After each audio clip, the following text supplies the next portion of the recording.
The time is now 12:43. We will start off first with Senate File 4590. Senator Frentz, whenever you are ready, you may proceed. Thank you, Mr. Chair and members. Proud to present the Public Utilities Commission technical bill. This is Senate File 4590. I present to you that this is truly technical in nature, and I have Mr. Bull here from the PUC. I wasn't sure, Mr. Chair, if you wanted Ms. Severson to walk through it. I don't require it. I think Mr. Bull's testimony would be fine, but up to you as the prerogative of the chair. All right, Mr. Bull, whenever you are ready. Thank you, Mr. Chair, members of the committee. My name is Mike Bull, and I'm the Deputy Executive Secretary of the Minnesota Public Utilities Commission. And thank you, Senator Frentz, for authoring this fine bill for us. And to all of you for taking the time in your busy part of your session to hear Senate File 4590, our technical cleanup bill. The legislation truly is our non-substantive effort to update and streamline the Minnesota statutes governing the work of the Public Utilities Commission. The primary goal of this bill is to ensure that our regulatory framework remains clear and free of obsolete language that no longer serves the state or its utilities. Just to give a quick overview, Senate File 4590 focuses on a few main areas of improvement, such as eliminating archaic language, updating our statutes to reflect current practices, removing references to expired dates, and repealing statutes that are no longer in use. Senate File 4590 is a housekeeping measure by repealing outdated statutes and clarifying the language used across the specific chapters of Minnesota statutes governing the work of the Commission, 216, 216A, 216B through 216I. This bill improves the ability of the Commission to implement these statutes with clarity and efficiency. With that, I respectfully ask your support in moving this technical bill forward, and we're happy to answer your questions. Thank you, Mr. Bull. Members, any questions or comments to the bill before handing it back to Senator Frentz?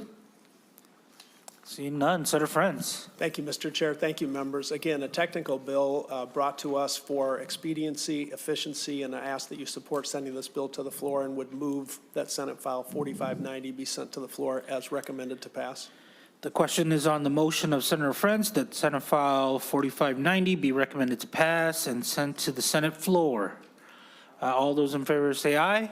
Aye. All opposed say no. The motion passes. Thank you, Mr. Chair and members. Thank you.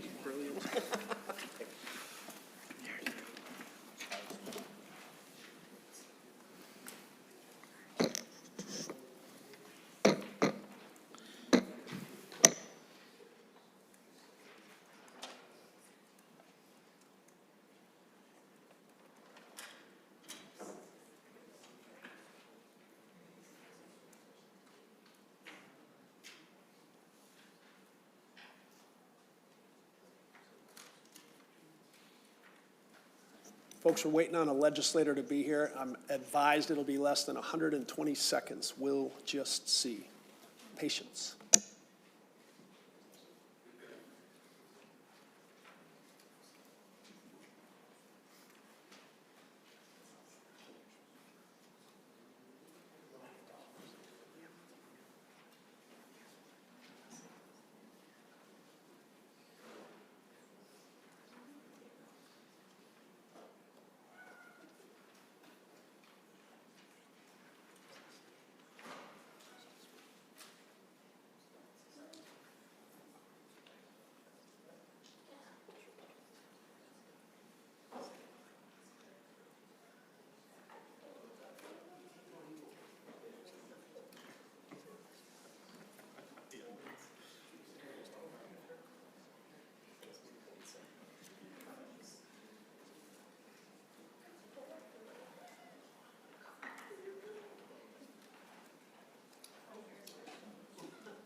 Members, glad to report we're now going to hear Senate File 1710, chief authored by Senator Eric Putnam of St. Cloud. Senator Putnam, good to see you. Welcome to the Energy Committee. Thank you for your time. Please present your bill. Thank you, Mr. Chair, and thank you for that delightfully Minnesotan passive-aggressive hazing for my lateness. Senator which I Putnam, apologize where for. have you been? Senator Putnam. It's a big building, Senator Frentz. I apologize for getting lost on my way here. Thank you, Senator Frentz and members, for giving me the opportunity to talk about this issue. It's one that we talked about last year, in case you recall, and it's just as pressing now as it was then. Mr. Chair, before we proceed, I do have an amendment that I'd like to offer. Or not that I'd like to offer, please. Senator Putnam, we have the A5 author's amendment at the desk, if that's the one you're referring to. I can have a member offer it. Senator Dibble, would you offer the A5? Senator Dibble moves the adoption of the A5 amendment. Any discussion? Seeing none, all in favor of adopting the A5, say aye. Aye. All opposed, say nay. The A5 is adopted. Senator Putnam, to your bill as amended. Thank you very much, Mr. Chair. It's my pleasure to introduce Senate File 1710 as amendment, the Minnesota-made Ammonia Act. Chair members, you watch the news on occasion. You see that the geopolitical scene is complicated right now. You may have read just today in the news that prices of fertilizer are expected to increase by 20% right now, and right now is when it's needed. But even before that crisis, Minnesota farmers and farm communities have been suffering because of the soaring costs and price volatility of ammonia fertilizer. The simple reality is that out-of-state ammonia fertilizer costs both too much and its access is too uncertain. And we can all agree that if we were able to make this product, we were able to make our fertilizer domestically, that's better for everybody, both in terms of certainty, in prices, in access, all of these different things. So advances in technology right now allow for local production of ammonia fertilizer to bring stability and certainty to these prices, relief and economic opportunity to Minnesota's farmers and Minnesota's communities. So a coalition of partners, including the Central Farm Service, Talus Ag, Clean Counts, Blue Earth, Water and Light, the West Central Research and Outreach Center at Morris, and the Great Plains Institute are proposing to scale up commercial volumes and the local production of anhydrous ammonia using renewable energy. Importantly, this project will also serve as a replicable model for counties that have had reduced energy production tax revenue because of wind curtailment. Stable property tax revenues are important to Minnesota's 18 counties that host wind turbines, and the local ammonia production is a feasible way to reduce curtailed wind power. The project will enable, for the first time in state history, a 10-year fixed-price contract for anhydrous ammonia. Using $8 million of RDA dollars will benefit rural farm families, creating 10 years of savings totaling more than $62 million in direct affordability benefits. This one-time investment creates a waterfall of cascading affordability benefits, including to begin the work of preventing wind curtailment that is costing rural counties millions of dollars every year, and to signal the start to create a more Minnesota-made ammonia projects and even more fixed price agreements. So we have a number of testifiers here to join us to provide some more detail. I will say that I'm incredibly grateful that I believe Mike Reese is in the building and he knows this stuff forwards and backwards and left and right. So if any question that comes up that uses words with more than one syllable, I'm gonna ask you to direct them to him because he's smart and he knows stuff, and I'm not and I don't on this one. In certain ways. So, Mr. Chair, members, thank you for considering this bill and for listening to our excellent testifiers. Thank you, Senator Putnam. Very well done. Members, we're going to take testimony now. First, we'll hear from Rob Davis, and after that, Rachel Stuckey. Mr. Davis, if you could please come forward. Members, I should note that Senator McEwen is present, but online. Mr. Davis, welcome back to the committee. Please introduce yourself and present your testimony. Thank you so much. Mr. Chair. May I ask that your and the committee's permission to defer first to Casey Grainer, the CEO of Central Farm Service, who happens to be with us today in person. Of course you can. Mr. Grainer, good to see you again. Thanks for your work on this bill. Please introduce yourself and present your testimony. Hey, good morning, everyone, or good afternoon, rather. My name is Mr. Chair, members of the committee. My name is Casey Grainer. I am the serving Central Farm Service Chief Executive Officer, which is a farmer-owned, member-owned cooperative serving about 4,500 member owners across southern Minnesota and northern Iowa. I'm here today in strong support of Senate File 1710. I want to start with a simple point. Farmers don't just have a price problem, they have a supply and certainty problems. Over the past several years, we've been seeing ammonia prices swing dramatically more than 300% at times. That volatility is not driven by anything happening here in Minnesota. It's driven by global natural gas markets, geopolitical instability, and supply chain disruptions. And we're seeing that play out right now. As recent reporting has shown, global events like conflicts in the Middle East are directly impacting fertilizer supply and pricing because a significant portion of the world's fertilizer moves through vulnerable and unpredictable global trade routes. For farmers, this ends up meaning one thing: unpredictable costs and unpredictable supply of one of their most important and necessary annual crop inputs against a backdrop of giant capital investments they need to make to run their operations, which require long-term planning, not just year to year. At CFS, we believe we can do better. That's why we're working with Talus Ag, with Clean Counts, and other project partners to bring commercial-scale, locally produced ammonia right here in Minnesota. And most importantly, this project enables something that we, the state of Minnesota, have never had before, which would be a 10-year contract that guarantees both supply and the price of anhydrous ammonia. That kind of certainty can change everything. It allows our members to plan ahead, it reduces financial risk, and it brings real stability to one of the largest input costs in farming. As outlined in the proposal, this project is expected to generate more than $62 million in direct affordability benefits over that 10-year period for rural farm families. We forecast that farmers will benefit at a rate of roughly $25 an acre or more across over 250,000 acres annually. Multiply that by 10 years and the $62 million in savings. Now, I want to be clear about something else. Central Farm Service has skin in the game as well. We are committing our own capital into this project, including storage, handling, and infrastructure that we need to deliver this to our members. And we're making these investments because we believe in this model and because our farmers need it. This is not a pilot. This is not theoretical. This is a cooperative stepping forward to build a more reliable supply chain for our members. And with your support, the project will supply ammonia to cover a significant portion, if not all, of our annual needs. The Renewable Development Account gives Minnesota unique opportunities to support projects that deliver real benefits to ratepayers and to rural communities. And this proposal does exactly that. It leverages private investment, it strengthens rural economies, it improves how we use Minnesota's energy resources, and most importantly, it delivers long-term affordability, not just short-term relief. Chair, members, Minnesota farmers should not be dependent on global markets for one of their most essential inputs. We have this ability to produce this ammonia right here.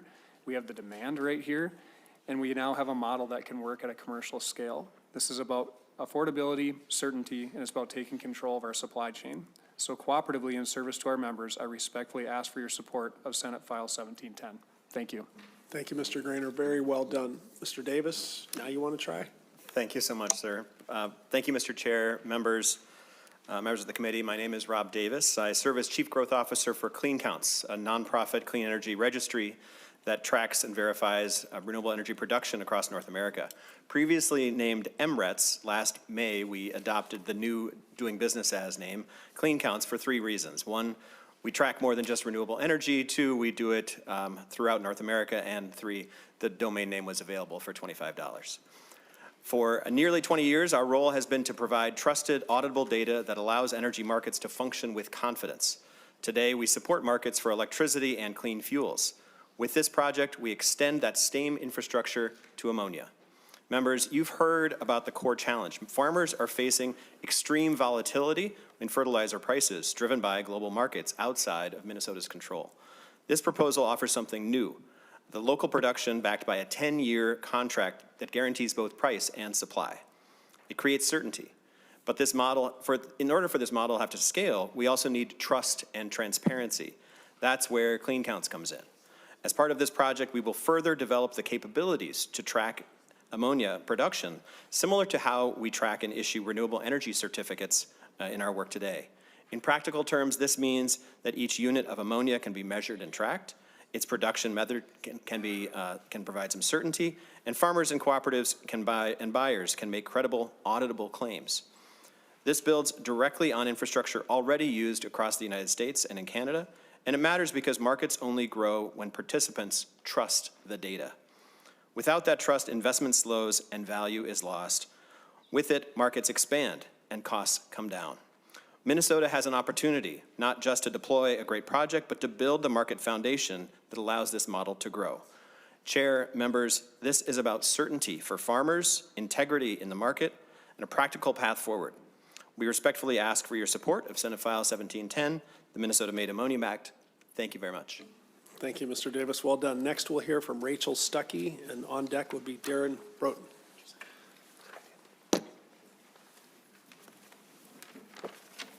Ms. Stuckey, welcome back to the committee. Please introduce yourself and present your testimony. Perfect. Thank you, Mr. Chair. Chair Frentz and committee members, thank you for the opportunity to testify today.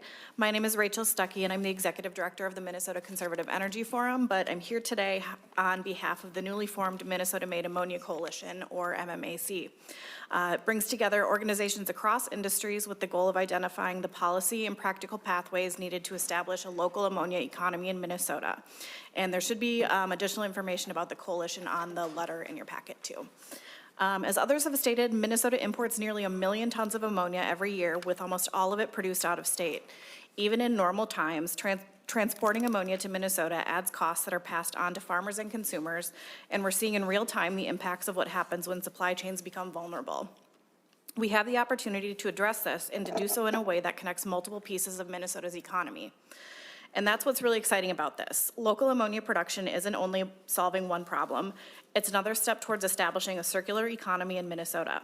Wind energy that can't get onto the grid is being curtailed across greater Minnesota, costing counties real tax revenue. That energy can be used to produce ammonia, a product used across agriculture, mining, steelmaking, manufacturing, shipping, energy, and other industries. And the economic value of all of that stays right here in Minnesota. It means price certainty for farmers, stronger and cleaner supply chains for industries that don't have many other options, and, once proven at commercial scale, a model designed to replicate wherever wind resources, grid congestion, and demand align. And this bill isn't just about getting the first facility off the ground. It invests in the research and analysis to scale this across the state. In addition to the wide variety of industries and organizations supportive of locally made ammonia, this bill has bipartisan support from Metro and Greater Minnesota legislators across both bodies, reflecting the breadth of industries and areas of the state this investment stands to benefit. MMAC respectfully asks for your support of Senate File 1710 as amended, and thank you for your consideration. Thanks, Ms. Stuckey. Well done. Last, we'll hear from Darren Broughton from AgriGrowth. Mr. Broughton, welcome back to the committee. Big smile. Please introduce yourself and present your testimony. Good afternoon, Mr. Chair, members of the committee. Darren Broughton, Executive Director of Minnesota AgriGrowth. And I am excited to support Senate File 1710 this afternoon because it is the shot in the arm that Minnesota's agriculture and food economy needs right now. For the past 2 years, Minnesota's agriculture and food economy has been mired in a great recession. Inflation, extreme weather, changing climate, major animal health events, turmoil in our global markets, and disruptions in our supply chains have created a perfect storm for farmers, food processors, and the local communities that serve them. The proposed facility can help our economy mitigate future uncertainty while thrusting the state onto a global stage. For years, leaders have discussed investing in domestic green ammonia. And while we continue to talk about it, China has built the world's largest green ammonia facility, exporting affordable, cleaner fertilizer across the Pacific Rim. India, which is the world's second largest consumer of fertilizer, is investing billions of dollars in new facilities to develop green ammonia fertilizer. Not only that, they are mandating that 37% of their steel that's produced in India comes from green ammonia energy. The time to act is now for Minnesota. Last year, AgriGrowth convened leaders across the farm, food, logistics, supply, and research sectors to start laying the groundwork for a stronger Minnesota agriculture and food economy by 2040. One major theme that we continue to hear was that we need to have advanced world-class processing facilities that could put Minnesota back on the map and grow our economy. The proposal in Senate File 1710 supports that priority and puts us back on that map. I encourage the legislature to advance Senate File 1710 and help put Minnesota's ag and food economy back on track. Thank you. Thank you, Mr. Broughton. Well done. That's the end of the list of expected testifiers, any members of the public who wish to testify for or against the bill? Seeing none, member questions for the chief author? Senator Weber. Thank you, Mr. Chairman. I have no problems with the basics of the bill. As we look at the 4 items that are included in the bill, 3 of them are requiring no additional money to any state agency or the university or anything like that. However, one of them is, and I'm wondering why the Department of Commerce feels they need an additional $10,000. Senator Weber, let's give that to the chief author first, see if we can figure that out. Senator Putnam. Thank you, Mr. Chair, and thank you, Senator Weber, for the question. We'll probably have to ask Mr. Davis, for example, to opine on that particular element of the bill and whether or not it is necessary for commerce. Thanks, Senator Putnam. Mr. Davis, you want to come back forward for the limited purpose of addressing Senator Weber's question. Mr. Davis. Thank you, Mr. Chair. Thank you, Senator Weber, and thank you, members of the committee. The $10,000 included is intended to be a maximum amount. We understand that handling bills like this does incur some staff time, and so we didn't want it to get, if you will, anything larger than that. So it's really to ensure that there's budget accommodation for that staff time and nothing to exceed that amount. Thank you, Mr. Davis. Senator Weber. Thank you, Mr. Chairman. If we look at $4 million going to the Department of Ag, I don't see any money allowed them there. I obviously feel they can absorb that. There's another $500,000 grant to the Department of Commerce. There's no additional monies there. You know, quite frankly, it's been my experience in the 14 years I've been here that most of the agencies have more than $10,000 falling out of their desk drawer at any given time. So I guess I just think that it's an unnecessary element, Mr. Chairman. Thank you, Senator Weber. Anything further, Senator Weber? I would move that $10,000 be removed. Senator Weber proposes an oral amendment. Let's give Ms. Severson just a moment to cook that up. Senator Weber.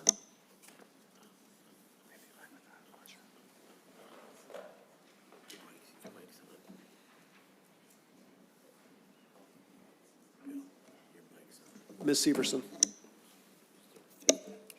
Thank you, Chair and members. The oral amendment would be page 1, delete lines 16 and 17. Thank you, Ms. Severson. Member discussion to the Weber oral amendment.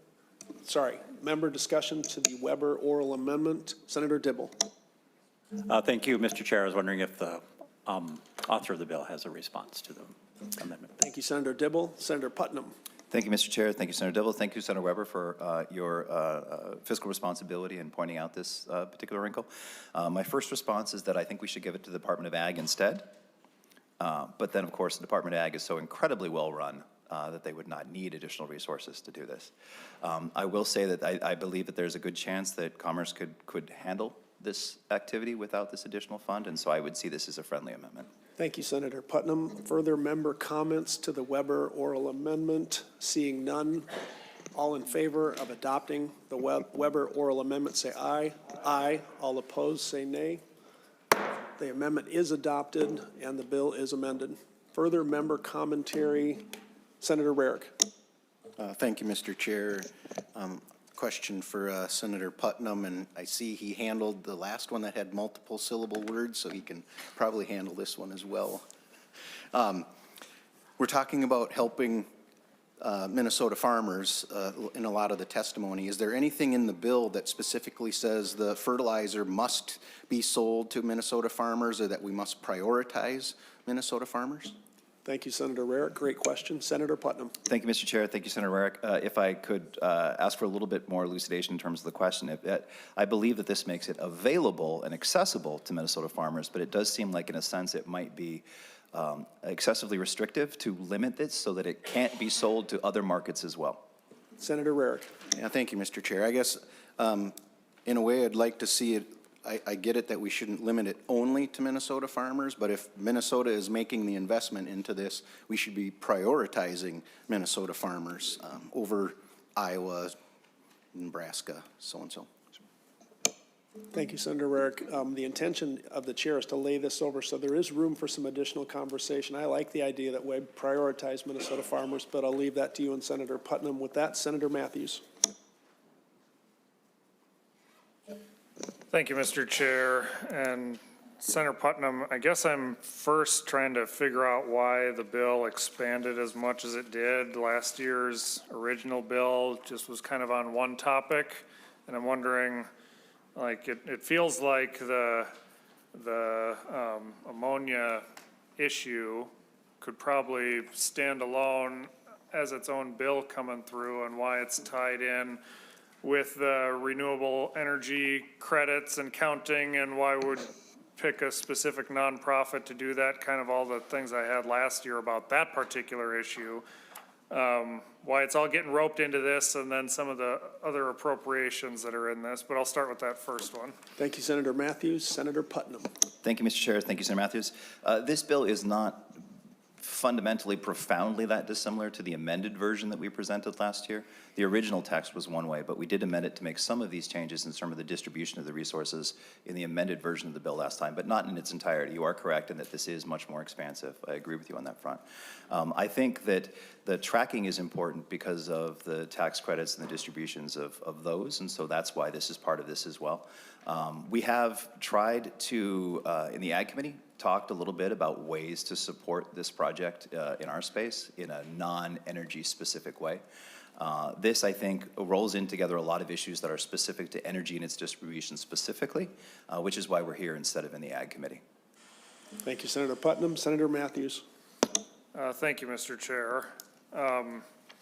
So talk through why there's, like, I think that helps understand the $4 million going to ag, but then we've got, explain from your perspective the tie-in with the Great Plains Institute getting $500,000 and the university getting $1.5 million, and why those are all necessary pieces in all of this. Thank you, Senator Matthews. Senator Putnam. Thank you, Mr. Chair, and thank you, Senator Matthews. From my perspective, these are all different elements of the same issue. They're kind of like facets on a gem. And if you want to get the whole thing taken care of and done as sufficiently as necessary, we do need the investment and the engagement of the University of Minnesota and the Great Plains Institute and other folks who are also advocates in this space. So to me, the reason why this might seem unwieldy or to have multiple parts that don't seem essential is because they are all parts of a larger goal, which is the creation and establishment of this, this opportunity for Minnesota farmers. Senator Matthews. Thank you, Mr. Chair. I guess my final question would then be to council. If I could verify what form or what language did Senate File 1710 leave this committee last year? Because I'm gathering that the original version we were handed that we amended today is not how it left last year. Is that accurate, or what was the status of it? Thank you, Senator Matthews. Ms. Severson.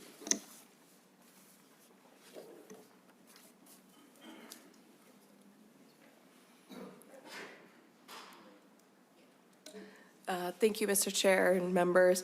From memory, the bill from last year was amended as well and laid over. We adopted a DE when it was laid over.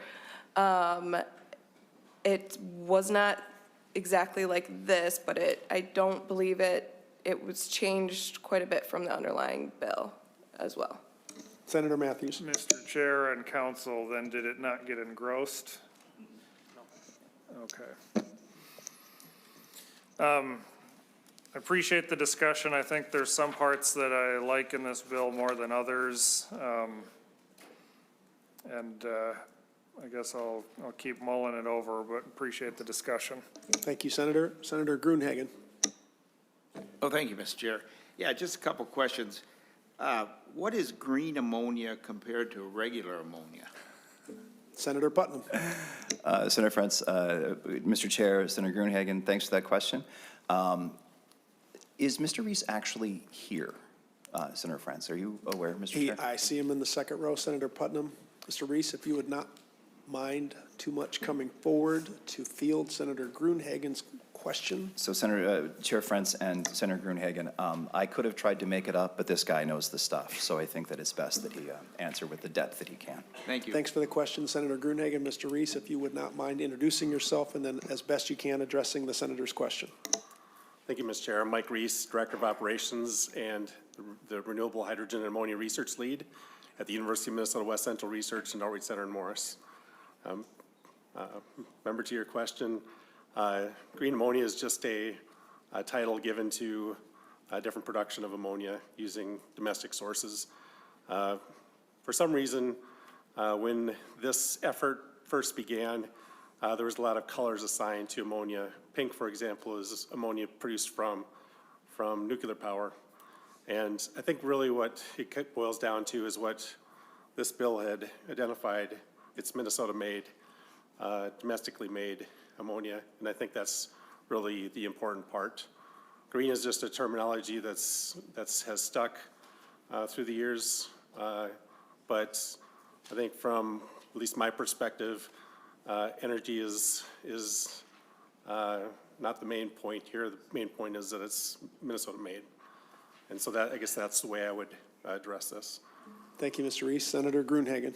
Oh, thank you, Mr. Chair. Yeah, thanks for explaining that to me. And the next question I've got is on line 1.24 and 1.25. It says, additional distributed ammonia production and that have nearby wind or other curtailed power. I've tried to look up the definition of curtailed power. It's still fuzzy. Can you explain that? And are we saying that the production has to be near wind, the way it reads? So you have to build these plants next to wind-generated electricity? Am I interpreting that properly? Thank you, Senator Gruenhagen. That is a key feature here. I'm going to give it first to Mr. Reese. Thank you, Mr. Chair, and Senator Gruenhagen. There's a lot of dimensions to that question you've asked. With this process, there tends to be tax credits available, similar to other energy industries. So in some cases, yes, it has to be in close proximity to wind and solar energy for green ammonia, close to nuclear power plant for pink ammonia. But if you look at a general operating principle, wherever the excess electrons are is where this plant could be, outside of all the other regulation and tax credit schemes and all those things. Ideally, that's where we're going to, that these plants can be put any place in the state where there's excess electricity. For now, that tends to be where wind and solar power generation is located. They call it stranded wind and stranded solar power. It's not really stranded. It just can't get through critical infrastructure points within the grid system. And that tends to be in central Minnesota. If you draw a line north-south through the state of Minnesota, there tends to be infrastructure that prohibits power or limits the amount of power going from the western states into eastern Minnesota, into Minneapolis, St. Paul, and further on down to Chicago. So the answer to your question is, it depends, but certainly we're heading in the direction where these plants could be placed any place. Thank you, Mr. Reese. Senator Gruenhagen.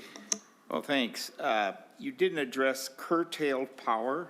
What is the definition of that? Mr. Reese. Thank you, Mr. Chair and Senator Gruenhagen. Curtailed power is when there's excess power on the grid so that the wind turbines are shut down. And so that's a lost opportunity. If you're a wind farm owner, you want to keep the wind turbines running. If you're a utility, you typically want to keep the wind turbines running to be able to monetize that power and that resource. And sometimes you're not able to do that. There's instances where even if they do keep it running and they're not curtailed, the power is sold into the MISO system for zero or negative value. And so that's an opportunity for utilities to capture that value. Thank you, Mr. Reese. Senator Gruenhagen. Oh, thank you.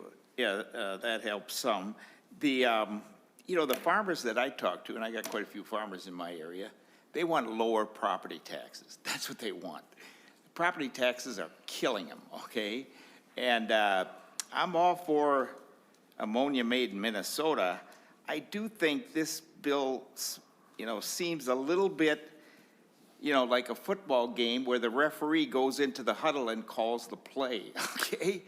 And government, we need a referee, we need government, but we don't need them going into the huddle calling the play. And this bill seems to micromanage the ammonia production, trying to emphasize so-called green energy, which I call greed energy, which we're losing $7 billion of subsidies in the next few years, so we probably should try to address that rather than keep going down this road. So I might vote for the bill, but I think I'm going to have to hold my nose. So I don't, if you level the playing field in terms of taxes and regulations, you can get this type of production from the private sector. The problem is we've gone just the opposite direction in the state of Minnesota, and then all of a sudden, by God, we got to take money and try to prop this and that and every other business up, which means government gets into the huddle and starts calling the play, and I don't really like that. Anyway, those are just my thoughts. Thank you. Thank you, Senator Gruenhagen. Senator Matthews. Real quick, Mr. Chair, I just need to highlight for the committee again, comment made that this functionally will likely get cited next to wind and solar because that's where the excess energy is. And the reason why we're in that position is because we're making a deliberate policy effort to shut down a lot of other forms of generation around this state that we're not adequately replacing. And we'll be buying it over state lines to ship it in to backflow that base load power on the current trajectory that we're on. Good point, Senator Matthews. Members, further comments or questions before we give the chief author the final word? Senator Gruenhagen, just to your point, I wrote down every other business, but I am primarily hearing from farmers in my district how important this is. And keep in mind, members, there is a price stabilization feature, predictability, that agriculture could really use right now. So I think your points, and Senator Matthews, you too, those are good points. But we have to balance that against the benefit to the every other business, which in my district generally means the farmers. I'm going to go back to you, Senator Gruenhagen. Even though we're this close to going to Senator Putnam, Senator Gruenhagen. Thank you, Mr. Chairman. You are fair in terms of responses. But anyway, real Put that in the quickly.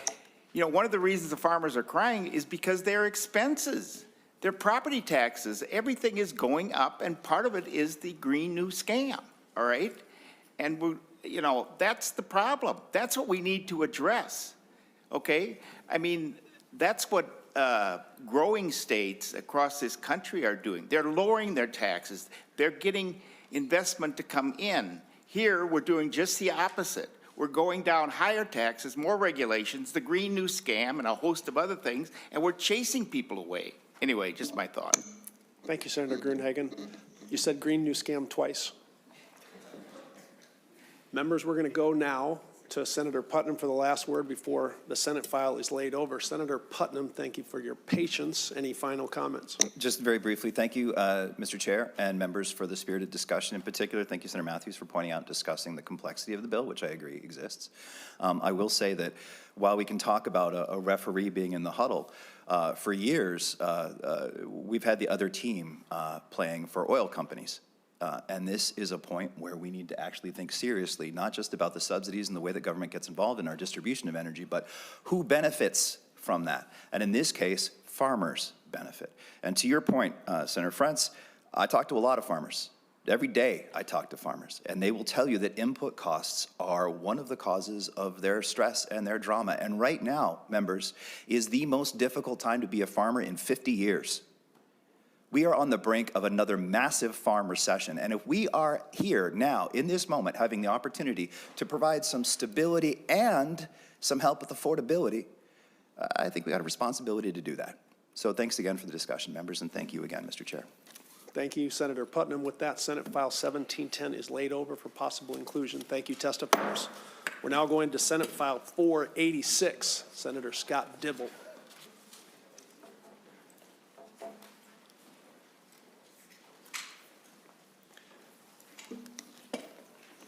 Senator Dibble, how are you? I'm very well, Senator Frentz, Chair Frentz. Thank How are you? I'm good. Thank you for Great. presenting Senate File 486.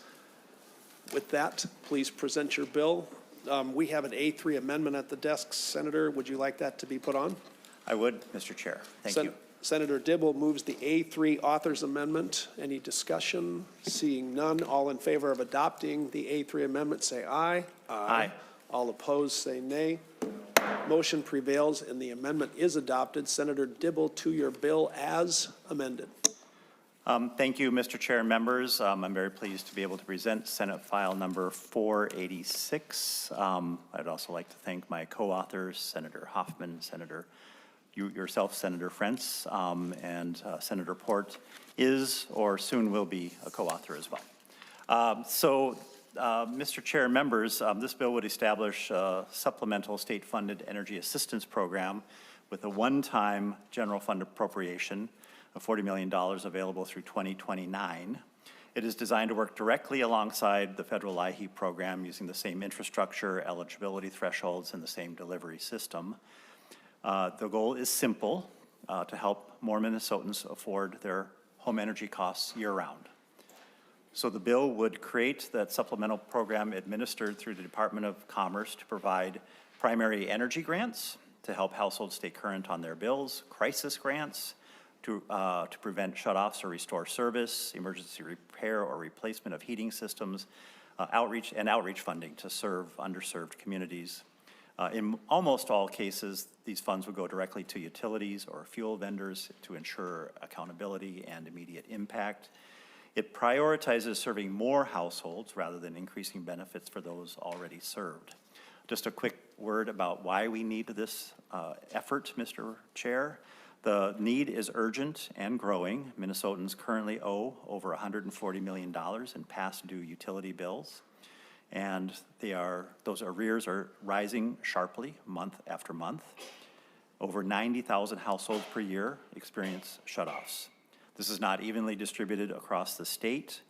You have in your packet an energy burden map, and you can see that particularly in greater Minnesota, some are seeing those households spend 7 to 10% or more of their income on energy well above the 6%, what is accepted commonly as the 6% affordability threshold. So the majority of those federal energy assistance dollars flow outside of the metro. The federal energy assistance program is essential, but it falls short in a few key ways. There's not enough funding, of course. Only about a quarter of the eligible households receive assistance. It's not available when most needed. Most shutoffs occur between June and September when assistance is typically not available. And of course, it doesn't address cooling. When LIHEAP was created, cooling was not a major concern, but now our summers are hotter, very volatile. Cooling is a health necessity, especially for seniors and medically vulnerable individuals. And cooling degree days have increased dramatically in recent decades. Mr. Chair, if you like, I can do a quick walkthrough of the amendment itself so that we understand the bill in front of us. That'd be great, Senator Dibble. Ms. Severson here also if you need help. Senator Dibble.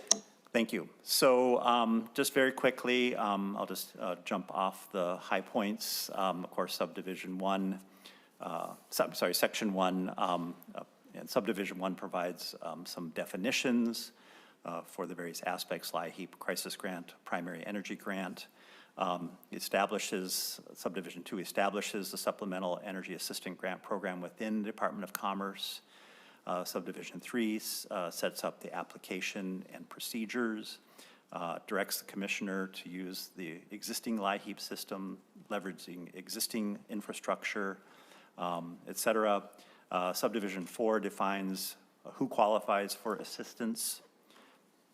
A key change is that it reduces the eligibility from 60% to 50% of state median income to match federal standards, and adds flexibility if the federal program guidance is delayed. Subdivision 5 establishes how the funds are prioritized to serve more households, as I mentioned earlier. It requires that LIHEAP funds be used first before the state funds apply. Subdivision 6 specifies the allowable uses of the funding, crisis assistance for households that did not receive full federal crisis support, primary and crisis grants for households not served by federal funds, heating system repair or replacement, and outreach activities. So folks are aware and can take advantage. And then Subdivision 7 sets up a certain amount of reporting. I won't get into all the details, but all the aspects of what would be reported to us are laid out there, so we know exactly what's going on. And then Section 2 is the appropriations section. And as I mentioned before, funds would be available through 2029, and then some of the administrative elements of that. That's the bill, Mr. Chair. Thank you. Well done, Senator Dibble. For testifiers, I had listed Chair Sieben first, but I see Ms. Levison-Falk. That's fine with the committee. Senator Dibble, any preference on the order of testifiers? I only prefer what the testifiers prefer. I have no strong feelings. I see Chair Sieben coming forward. Maybe we'll start with Ms. Levinson-Falk. Welcome back to the committee. If you could please introduce yourself and present your testimony. Thank you, Chair Frentz, and committee members. It's good to be back. My name is Annie Levinson-Falk. I'm Executive Director of the Citizens Utility Board of Minnesota. We're a 501c3 nonprofit advocate for Minnesota residential utility consumers. And I've had the privilege of working on this bill for more than 3 years now, and with a very large group of companies and agencies and organizations supporting it to bring forward this proposal today. Out of respect for the committee's time, we haven't asked all of the supporters to speak today, but you should have this handout in your packets that has a list of 30-some organizations that are with us asking for this bill today. The bill, as Senator Dibble stated, it provides immediate relief on energy bills, which is sorely needed right now. But it also has some ripple effects down the line that I want to highlight. So energy assistance not only provides that immediate relief, but helps people access long-term solutions so they won't have the same need for assistance in the future. Applying for energy assistance gets people in line for home weatherization and energy conservation through their utility, and often onto rates that are set at an affordable level for each household. Energy assistance help people have stable housing, as a utility disconnection can be grounds for eviction in Minnesota. And when somebody doesn't pay their electric or gas bill, that tab becomes bad debt that's picked up by all the other ratepayers of a utility. So energy assistance reduces bad debt and consequently reduces utility rates for everybody, even people who don't themselves receive assistance. Senator Dibble provided some data that shows the difficult situation that many in Minnesota are in, with thousands of households unable to afford basic home energy service. And there's more data I could share, and I'd be more than happy to get into that if members would like, but I'd like to take a few moments just to talk about kind of the human side of those numbers.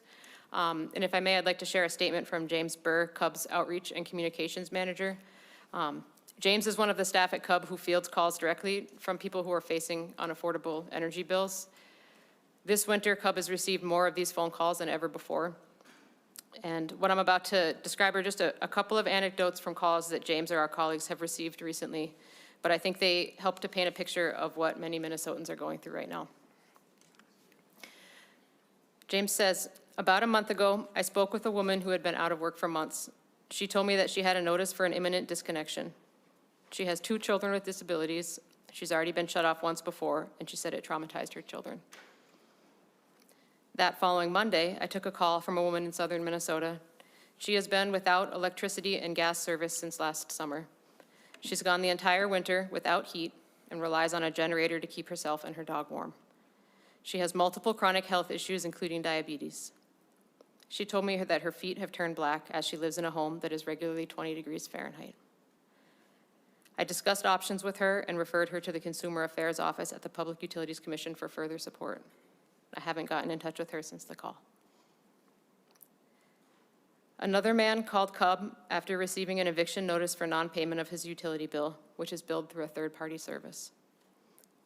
CUB worked with staff from multiple different organizations and agencies to ensure we were doing everything we could to provide resources, education, and support. I'd like to follow up with him soon to make sure that he's not still facing an eviction.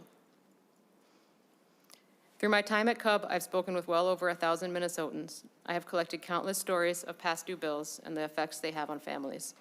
At the end of the day, Minnesotans simply want to keep their lights on, their food good, and their homes warm. In conclusion, I would like to reiterate something we all know, but bears acknowledgement. No one wants to have their power shut off. No one wants to be hundreds or thousands of dollars in debt to the utilities they rely on to survive. It's hard to advocate for yourself when you're so far in debt that you can't see straight. I know that myself. But I'm also uplifted by how many people are calling CUB to learn how they can best support others in their communities. I've talked with school social workers, doctors and nurses, and folks who have no formal title but simply want to help their neighbors. Thank you for the opportunity to share the stories of just a few Minnesotans regarding their struggles with energy cost. And thank you for considering this bill, which will help thousands of people get back on their feet. Thank you, Ms. Levinson-Falk. Next, we're going to go to the Public Utilities Commission Chair and birthday celebrant, Katie Sieben. Chair Sieben, welcome back to the committee. Happy birthday. Please introduce yourself. Do not say how long it's been since you were born and present your testimony. Great, I appreciate that. Thank you, Mr. Chair and members of the committee. It's a pleasure to be here. I come in support with the full support of the other commissioners of the Minnesota PUC who weren't able to join us today, but we're all very supportive and appreciative of Senator Dibble and Ms. Levinson-Falk and their efforts to pull this bill together, which, as you've heard, will provide $40 million from the general fund for supplemental energy assistance for low-income Minnesotans. As you all know, at the PUC, we do our best to help assure that Minnesotans have the most affordable rates possible. But state support to supplement low-income energy assistance is desperately needed. Minnesotans, like other Americans, are feeling the effects of higher energy prices. These are due to a variety of factors, but include inflation, load growth, in our area, Winter Storm Fern, the continuation of uneconomic coal plants across the country by the Department of Energy, and increased wholesale commodity costs. For example, natural gas prices are double what they were in March of 2024.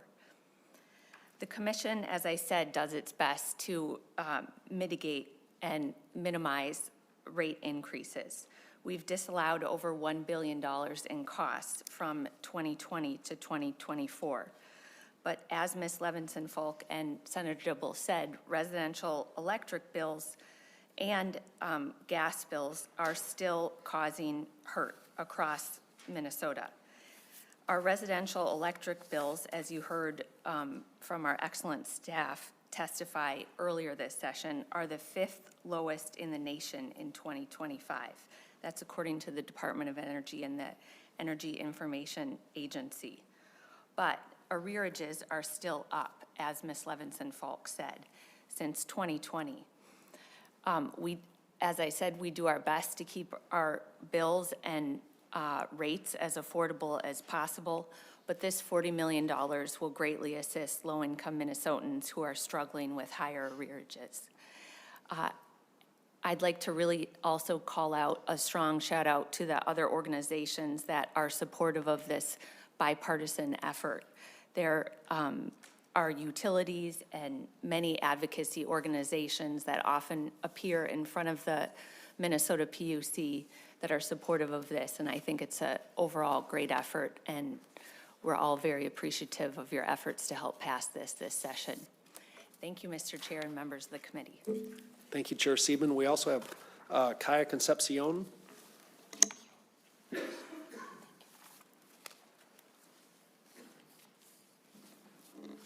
Welcome to the committee, Ms. Concepcion. Please introduce yourself and present your testimony.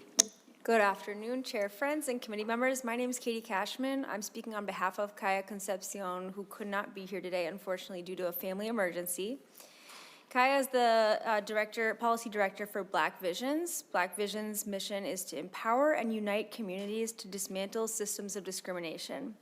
One of our top priorities is to collaborate with other organizations, state officials, and the legislature to address the energy burden faced by low-income communities of color across the state.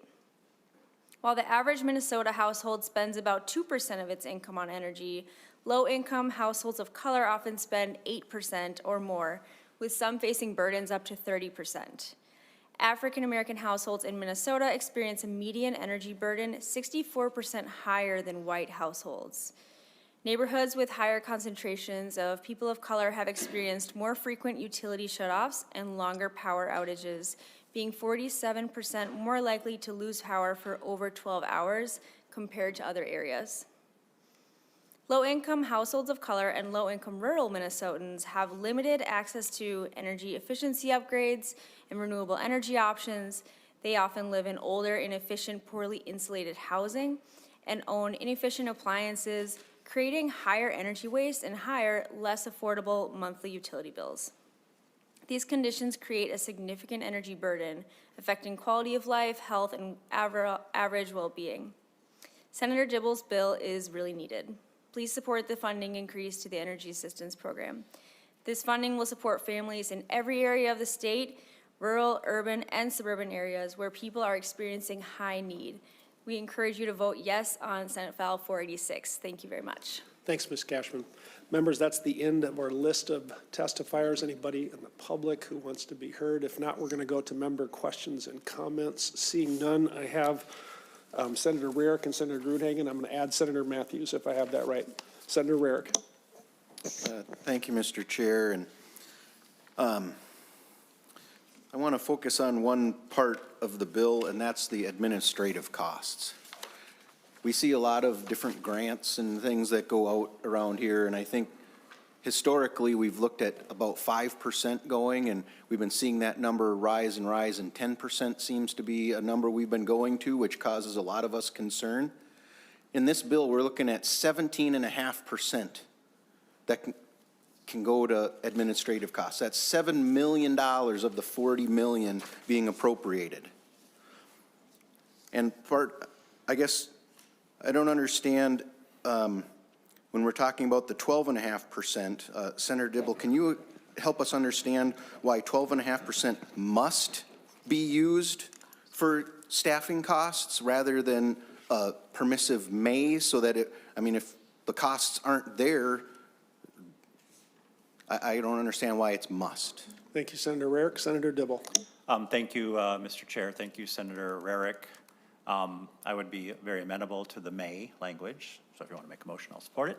And I will also concede the point that 12.5% and the 5%, 17.5% is a lot. And I'll invite Commerce up to help us understand those numbers a little bit better. I'll take a first stab. Hope I'm right. I might be corrected. But one of the elements of this bill is that it would make those help with energy bills available year-round, which is very different from what we do now. Currently, these programs, both at the CAP agencies and Department of Commerce, kind of staff up and staff down, and this would create a cohort that supports these efforts year-round, which represents, at least initially, maybe it's something that can be stepped down. I'm not sure. The need to be paying folks to help get these dollars out year-round. So that's part of the somewhat larger administrative cost. The 5%, of course, is again, all of these things can be discussed and negotiated in good faith, whether it's the right amount or not.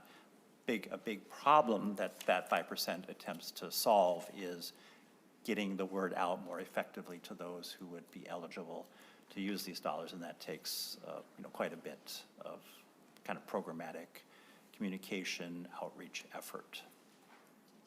Thank you, Senator Dibble. Senator Rarick, so that's an offer, I think, for two things. One, an oral amendment to switch to the may type of language. If you're open to that, we'll talk to Ms. Severson. And also, if you want Commerce to come forward and testify, that's fine with the chair. If you want to just keep on with your questioning, that's fine too. Thank you, Mr. Chair. I'm just going to, no other questions that I have. I just want to make one other comment. I see that only 2.5% is for the department. So 10% of the original is going out to other groups, and then we have the additional 5% that's going out to other groups. And I think part of what we should be asking ourselves is, one would believe the vast majority of those organizations that are going to be receiving this funding is going to be nonprofit organizations who say that this is the mission of their work. Well, then why is that mission not being funded by the people who agree with that mission and are supporting those organizations through their charitable contributions, rather than money that we're appropriating that we're saying is supposed to be going to help people afford their bills when it's actually just going to administrative costs?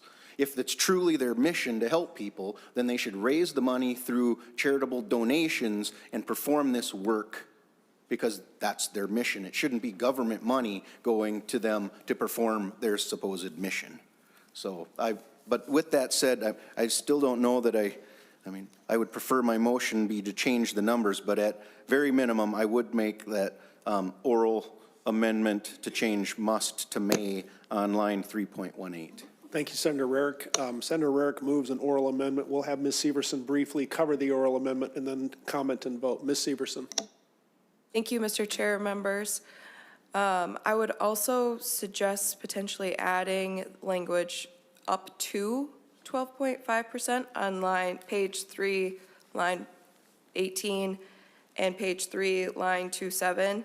That language is also included on page 3, line 22. Thanks, Ms. Severson. So that's a suggestion, Senator Rarick. I see you nodding. So we'll have Ms. Severson describe the oral amendment with that inclusion, if I'm seeing you correctly. Ms. Severson.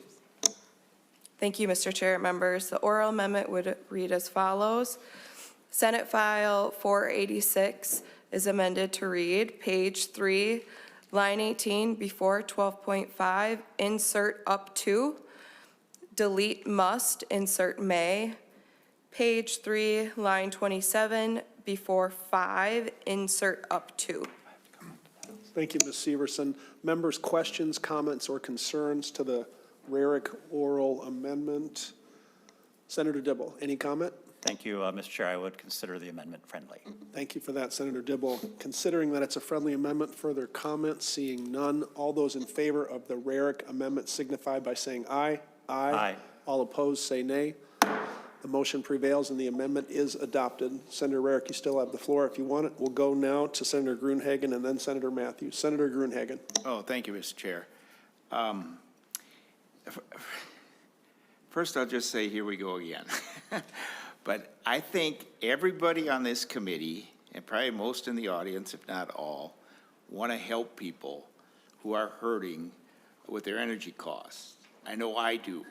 I've written out checks for people to help them pay their energy costs. I got seniors. I got over 400 Medicare supplements in my agency, and some seniors come in crying, they're on fixed incomes, crying that pay the electric bill or prescriptions. They have to choose, okay? I mean, that's where we're at. And we've had testimony in this committee, 36%, this was last year, I believe, 36% of Minnesotans can't pay or are struggling to pay their energy cost. And yet we continue to go down, and now we're faced with, by the way, losing another $7 billion in green energy subsidies in the future. And yet we just keep driving down this road blindly, thinking, well, there's a cliff coming, but we're just going to hope the cliff isn't as steep as what it looks like it's going to be. I mean, we should repeal the 2040 bill. We should lower taxes and help our citizens. Instead, we just keep going down this path of higher and higher energy costs. And if we lose the $7 billion in federal subsidy, you think we got people hurting now, you haven't seen anything yet, okay? And, I have to say this. This reminds me of Obamacare. Your premiums are going down $2,500. You can keep your doctor, all those things, all turned out to be a lie. And then what do? They pass subsidies to help you pay your higher health insurance premiums. This is the same philosophy. It's craziness. And yet we just keep blindly going down there. Let's really fix the system. Now, I could support something like this in the short term if we add it to this bill, repeal the 2040 bill, repeal the green mandate nonsense that we passed here. But we got nobody to blame but the committee that's passed this legislation. It's really that simple. I grew up in the farm many years. I can't remember anyone not willing to pay their electric bill. I talk to my co-op members. They all tell me, the ones I've talked to, we got more people can't pay their electric bill now than ever before. Think what we're doing, and it's not helping the environment. So, again, if you like your health insurance premiums, keep going down this path of green new scam nonsense, and you'll get more of this. And then we're gonna have to, and at the same time, by the way, and I'll try to keep this short, the IRS puts out a report on our state, all 50 states, how much gross income leaves in a year versus going into a state. According to the last report, and this is off the top of my head, I did a video on it, you can watch it. In 2017, we lost $715 million of gross income, left the state more than came in. In 2024, it was $2.19 billion left the state. I think we all know people who are well-to-do who are leaving this state. So we are going down a path economically that is going to make it more and more difficult to help the people who really need it as we chase people out who could pay the tax. And we're seeing it in New York, we're seeing it in California, we're seeing it all. And this bill takes us one step closer. Please think. Please, let's really help people rather than just pile more subsidies onto a green new scam. He can comment if he wants. And I know, Senator Dibble, your heart is right. You want to help these people. But it's the wrong philosophy. Thank you, Senator Gruenhagen. We've had this discussion before, so I'm just going to go to Senator Matthews, and then we'll give Senator Dibble the last word. Our intention is to move the bill to pass and send it to finance, so there's opportunities for all members to have further commentary. I'm going to go to Senator Matthews now. Senator Matthews. Thank you, Mr. Chair. That was going to be my question. One of them was, the plan is to vote this out to the Finance Committee? Yes. Okay. Mr. Chair, members, I won't completely rehash all the arguments that have been shared. I would urge the author to look at really ratcheting down these percentages, because when it's put in those terms, I think it doesn't take $7 million to figure out how to spend the other 33. The agencies are already there, the employees are already on their payrolls, they get their salaries. The nonprofits all should be getting their salaries. I don't think it needs to have that big of a bite of the sandwich taken out, so I'd urge you to try to shrink that. Because people capitalizing on generous sounding programs is how we got into the fraud situation that we're in now, and I don't want to have that bleed into a problem in this committee. My final question, I think, would be for you, Mr. Chair, is there any update on any discussion of targets with this committee and where we're at with that, with this appropriation? First of all, Senator Matthews, thank you for raising the administrative cost issue. Thank you to all the senators who raised that. You may remember 2 years ago when the chair pushed back on the administrative costs for the St. Thomas microgrid. I think we have to be asking our agencies to tighten their belts in the same way we do Minnesota families. So looking forward to this discussion as it moves forward. It's got to be a reasonable administrative cost, and I think some great points were made. To the question about targets, this is not a big secret. We do not have an agreement with the governor's office or the House yet. I have made my request for a target for this committee, and I do not have a final answer. Senator Matthews. All right, members. Senator Hoffman. You have a senator online, but giving that, light of that, when it comes down to it, I think we should roll call this. Roll call has been requested. Roll call granted. Further comments before we give Senator Green. Thank you, Mr. Chair. I was holding off to hope that all my questions were answered, but there's just a couple of things. This is a one-time appropriation, and it was stated by the testifiers that the energy rates and how high they are. This bill does nothing to reduce the energy rates. So when the 40 million is gone, if it is appropriated, it's gone, and nothing changes. And the same problem is going to be here again next year. And it was stated to a point that we're in this situation because of the blackout bill that passed.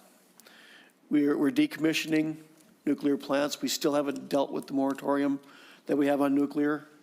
Where are we going in the future? If you're not going to address the problem, then doing this is irrelevant. To do a one-time payment, these bills are going to keep coming every month for years and years and years if we don't change this. And so the bill itself and the amount of money that's going to administration was brought up, is the wrong path. You can't be pretending that you're going to fix a problem by throwing money at it when the problem is going to persist. So I don't support the bill. I would much rather see the testifiers coming in with the stories and acknowledging the fact that we told them this was going to happen. We could see it coming. We see it coming all the way from 2008 when the first 25 by 25 passed. And we do away with our cheap energy and go with higher and higher cost inefficient electricity, and then take more money from the taxpayers and the people that are paying the bill, and everybody pays taxes. This isn't wealthy. This money is coming from every time somebody goes and buys food at the, not so much food, I guess, because it's not taxed as much, but whenever you buy anything out there, including your own gas, the taxes are going up to pay for the stuff that we're doing here, and then we're going to raise taxes again in this misnomer that we're going to help people by giving them back some of the money that we took from them. We're not addressing anything here. Thank you, Senator Green. Other member comments before we go to the chief author, Senator Dibble. Thank you, Mr. Chair, members. I do need to mention briefly, though, about the administrative amount, which I'm very open and amenable to that discussion. But we've discussed this proposal before, and you know, some of what we deem as administrative would be in other areas, in other programs, be considered program expenses, because the Department of Commerce, in conjunction with the community action agencies that administer, take a great deal of time and care to verify eligibility, income verification, those sorts of things. That's part of what costs administrative dollars. It's not just overhead and personnel costs. It's the actual running of and administering the programs to address some of the concerns about paying out these grants to people who might not be actually eligible for them, addressing those issues that we talk about a lot around here as a huge concern. So I just wanted to note that. But then just in closing, Mr. Chair and members, this is very much about whether or not folks can keep their lights on, stay cool, stay warm, keep their homes safe, maintain their health and stability. We have a system, a structure that works very, very well. This is an attempt to reinforce and extend that and meet the moment, the crisis that people are finding themselves in. Whatever reason you think that is, I disagree with some of the reasons that have been proposed here, but nevertheless, we know that people are in crisis. And it is targeted, it's efficient, proven in structure, urgently needed. So I appreciate the conversation and would appreciate your support. Thank you, Senator Dibble. Well done. The chair is going to be a yes vote on this, folks, and I'll tell you why. We just had a bill for green ammonia to recognize that price stability is a virtue for our farmers. We do help groups when they need some help. We do provide ethanol subsidies and requirements of blend where appropriate. We are a state that tries to help those that have a little less. This bill does exactly that. And as a senator from the great city of North Mankato, the largest amount of this money would go to greater Minnesota households, which I think is where it should be. We work on low-income weatherization. It is a sacred goal of ours to try to help these homes become more efficient. This bill goes directly to that. I think it's a good use of the money. With that, the question is on the motion of Senator Dibble that Senate File 486 as amended be recommended to pass and be re-referred to the Committee on Finance. A roll call was requested by Senator Hoffman. That was granted. The clerk will take the roll. Chair Frentz? Yes. Senator Zhang? Yes. Senator Matthews? Senator Dibble? Yes. Senator Green? No. Senator Gruenhagen? No. Senator Hoffman? Yes. Senator Klein? Yes. Senator McEwen? Yes. Senator Rarick? No. Senator Weber? No.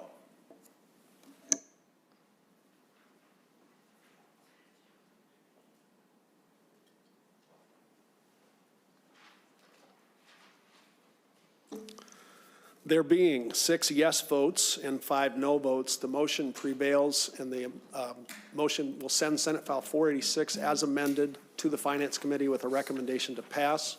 Thank you, Senator Dibble. Thank you, Mr. Chair and members. We are adjourned. We'll be back on Wednesday. Thank you.